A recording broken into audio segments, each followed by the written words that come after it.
you're very, very fortunate if you can find solid talent, to play with going that route, right? Yeah. And it's like shooting darts in the dark, But I was really, really lucky and ended up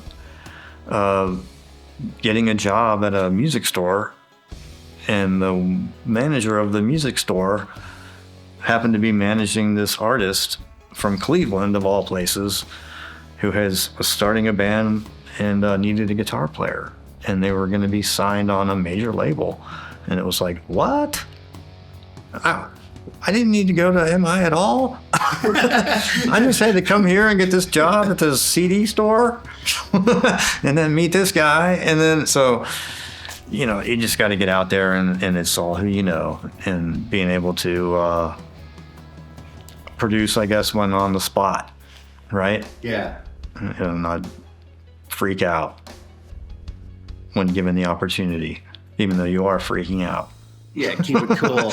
Keep it cool. Just don't let everybody know what's really going on. All right, exactly. So is that how you got in Prick, the band Prick? Yeah.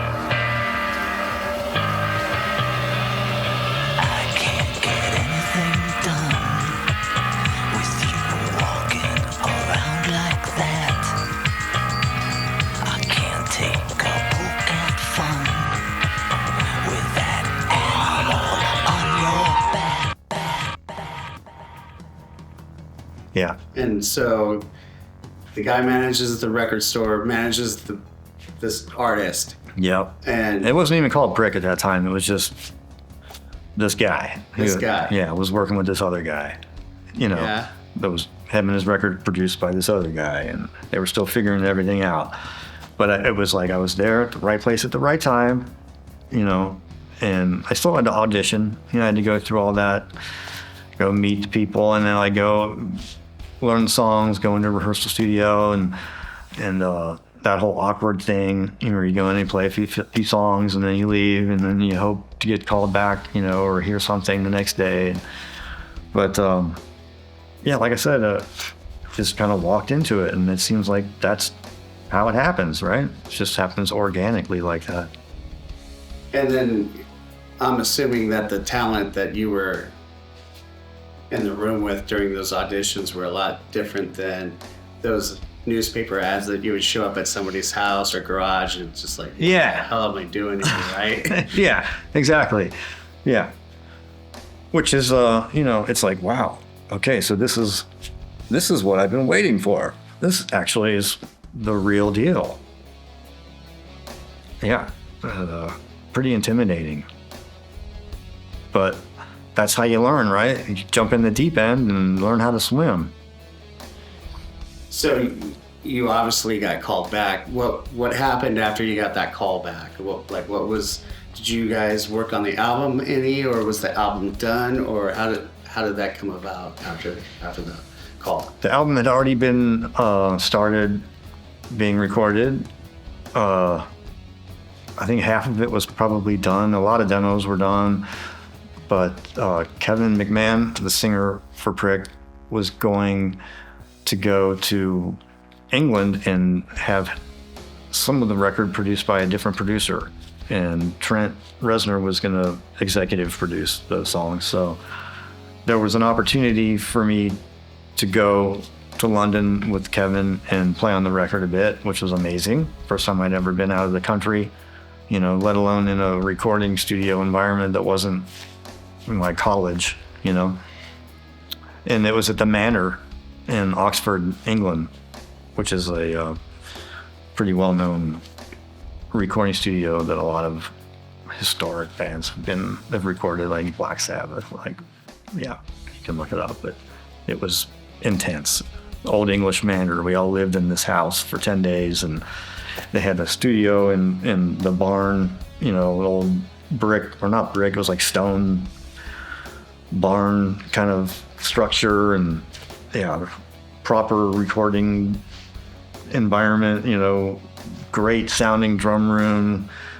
It was just awesome. And then so me and Kevin and Andy Kubashevsky, drummer who played on the Prick record. We went over and spent 10 days there with Warne Livesey, the producer that produced Midnight Oil, Beds Are Burning.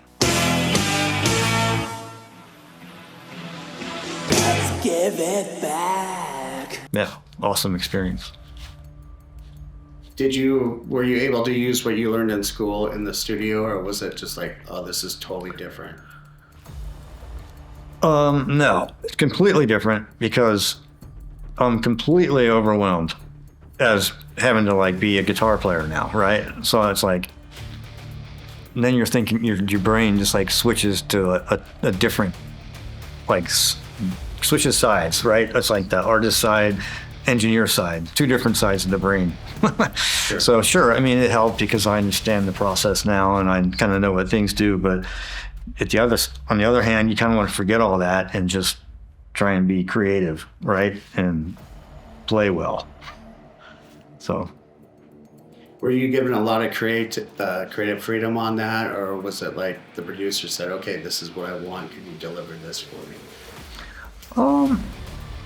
Pretty much that. It was, pretty much directed, but that's okay. You know, the parts were already written. Basically, it was just performing and coming up with sounds, you know, so I took some pedals with me, like in my suitcase, but like we rented a Marshall head and cabinet and a couple of guitars, and we had a Strat and a Les Paul. But, you know, we just, like I said, we were there for 10 days and basically overdubbing and recording drums, recording guitars and vocals. So it was amazing just to kind of see that whole process, you know, happening for real, right? And instead of just like imagining that it's for real when you're working on your like senior project. When that album came out, I mean, the shift in music was pretty crazy. I mean, you had like, you know, like the bands like Motley Crue and Dokken and Rat that were good. And then you had like the Nirvana stuff that was going on, the Smashing Pumpkins, which is also good. Mm-hmm. But then you have this whole, it's not, I mean, it was called industrial, but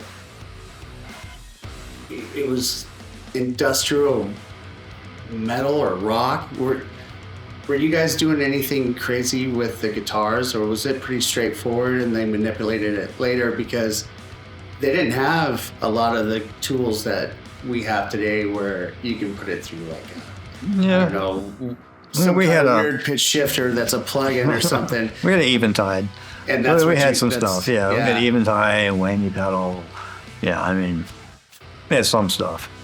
but you still came up with a lot of cool stuff. Oh, absolutely, yeah. Minimalist. Yeah, and I know Warren, the producer, also, he would bring in things like a long cylinder. You know, it was all the stuff that you read about, or like, oh yeah, Zeppelin recorded the drums, actually mic'd the end of a cylinder to get that sound. So we tried a bunch of stuff like that, and a lot of times it sounds terrible, but then sometimes it's like, whoa, that's really cool. Yeah. And you guys were going to tape with that? Or mm-hmm. Yeah. No tools at that time? No, I mean, there were sequencers, but everything was going to tape. Wow. That's crazy to think about because it's so futuristic, especially at that time. Cubase. Yeah. There was nothing like the 9 Inch Nails, like let's call it the 9 Inch Nails sound, because it's all in that ballpark. The day I showed up in London to start that recording was the day that Kurt Cobain died. Oh. I remember showing up at the studio, literally the day I arrived, going to the studio and MTV's on and it's all about Kurt Cobain died. And it's like, which you brought up earlier about the whole shift in music. Yeah, true.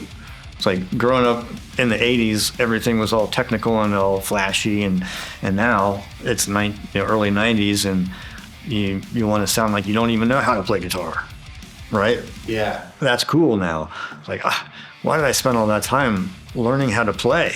I mean, I studied classical and all this stuff, but I can just play like this. Teenage, Smells Like Teen Spirit? That's what they want? Yeah. yeah, but it sounds great. You know, it's got that warble sound on it and everything. And oh, okay, so there's a lot more to it than like all this technical stuff. It's really just about the whole experience and the whole sound, which was a great change. Like it was something new and fresh to me I'd never heard before. You know, hearing guitars like Nine Inch Nails compared to what you're used to hearing traditionally from guitarists and rock bands, like night and day. It's like, whoa, this is awesome, right? Yeah, it's crazy because you listen to like the Prick album, or you listen to like the Nine Inch Nails stuff, and it sounded like it was just out of this world. It was just like, because like you just said, you know, technical, George Lynch, Steve Vai, like perfection. Yeah, and I love that. I love that stuff. And then, but on the other hand, it's like I love all that stuff that sounds like mistakes too. Yeah, so and noise. When you went into Prick, then you were able to take like a Nirvana attitude with the finesse of Joe Satriani or something. Would you say? I don't know. I pretty much would like had to throw all that shit out the window. Yeah. You know what I mean? And at one point, I even told myself, you might not even want to play guitar for a couple of years, and then come back to it. You know what I mean? Yeah. Because like you're overthinking this stuff way too much. Yeah. For sure. It's almost like you had to just be, I don't know, like a stylistic, drummer, because you're like beat the shit out of the guitar, right? Yeah. You're not like worried about intonation all the time. It's right. more of a like just a onslaught of noise, but with notes that still sounds cool. Oh yeah, it all fits. All fits and all fits in there and works, and yeah, it does what it's supposed to do. But it's like you're going about it a completely different way than you're used to. Was there a player, or were there players, or a producer, or did that experience really change? I mean, you talked about it earlier about how your mindset changed, but was there players or performers or anything that made you think, oh wow, I need to do more of this or less of that, or anything?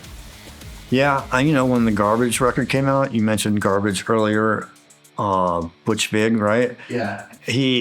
The way he produced guitars and guitar sounds and stuff, that was pretty eye-opening, ear-opening, because it's very processed and loopy sounding, whereas before loopy sounding playing wasn't really a thing. But now all of a sudden it's like you want to sound like you've been sampled and you're being looped, right? Which is another crazy way to like think about it, coming from a traditional guitar player type background, right? So now everything is just totally out the window. You gotta sound like you can't play. All your stuff has to sound like it's broken, you know? And you just want to play the same thing over and over and over again. It's got to be cool. You don't want to deviate too much. You know what I mean? It's like it became very loopy and repetitive, but super cool in what it was, right? So you were focused more on back to the drums, more of a rhythm then. Exactly, I guess. Yeah, it's just more of like, yeah. Yeah. More of the whole flow and vibe of it instead of like, well, I could be playing this mode of this scale because it works with this chord. Out the window. Yeah, what comes to mind is Eddie Van Halen, like those first albums. He's playing the riffs, but he's also like a lot of whittle in there. Yeah, but sure. Then all of a sudden, that goes out the window. Your sound doesn't sound like that anymore. And now you're this whole new thing. And I'm listening to Ministry, I'm listening to Nine Inch Nails, and getting into more electronic music, listening to Depeche Mode. Right now, all of a sudden, I like keyboards. I never used to like keyboards. Yeah. So that happened. But yeah, first time I saw Nine Inch Nails, I saw Robin Fink play. And you asked earlier, like, what guitar players kind of stand out. And he was one of the ones that I saw in that transitional period that, like, blew me away. Because obviously, he's a great guitar player. But just the noise and the feedback. And it was so controlled, like the control that controlled chaos, controlled noise and everything. That was like totally new to me, which was really exciting and different. So you finished the album with and overseas, and then what happens? Do you sit around, rehearse, or come back and you go back to your job in the warehouse, you know, packing boxes and stuff, and hope that you get a good slot on a tour opening up for someone cool, you know. And eventually we did. We only really, I mean, we were a lucky band, and I wonder why. It's probably who produced the record had so much, you know, to do with it, and the label that they were on, that Prick was on. It was just like, we never should have had, we were so spoiled, basically. You know, we did one shitty club tour, and then the next thing you know, we're like opening up for 9 Inch Nails and Marilyn Manson in arenas. And then, like, the next thing, we're opening up for 9 Inch Nails and David Bowie, you know, in amphitheaters all over the country, and doing that whole thing. You get done with the tour, what happens with Prick at that point? Yeah, so we had a great run, and we did this tour, the Outside tour with 9 Inch Nails and David Bowie. And after that tour, everybody kind of went home, and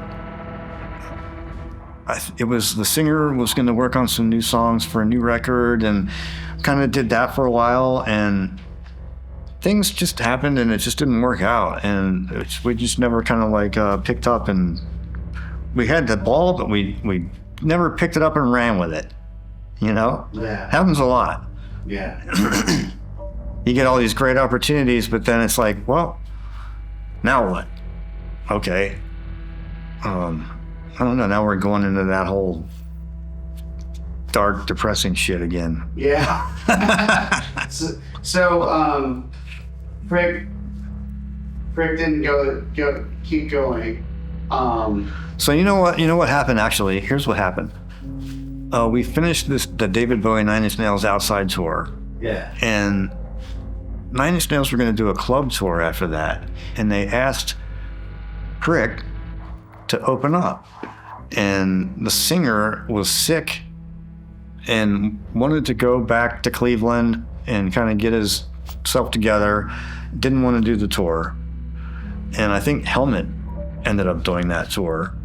And then we worked on some new material. We tried recording some new stuff and put out a few things, but never really was able to like run with the ball, you know?